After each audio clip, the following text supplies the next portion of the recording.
Looks just like stromatolite, just on a micro level. Again, it's fossilized algae, so it pretty much is stromatolite, but still. Now the real question is, will it take a polish? Now, I have a rare opportunity to say this, but I went there with the, master of getting a polish, so this is not my question to answer. Let's all go harass World of Rockhounds and make him polish a piece so we can see how well it polishes. Consider yourself called out, Kyle. Alright, Theo, I'll take your challenge. I think I know exactly which piece I'm going to try to polish up. So, we're going to try to polish up this piece right here. See those little lines right there? I think this should take a polish.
To answer your question, yes, it does take a polish. So I did a cross cut and then I did a grind from the top down.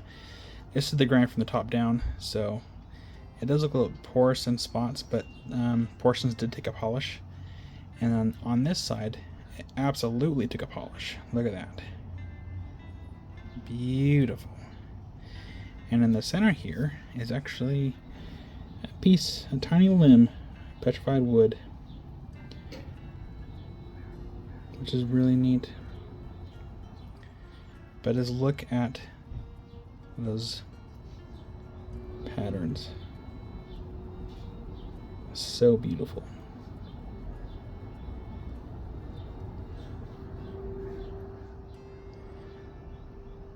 Alright, Theo. Hope I answered your question. Yes, it does take a polish.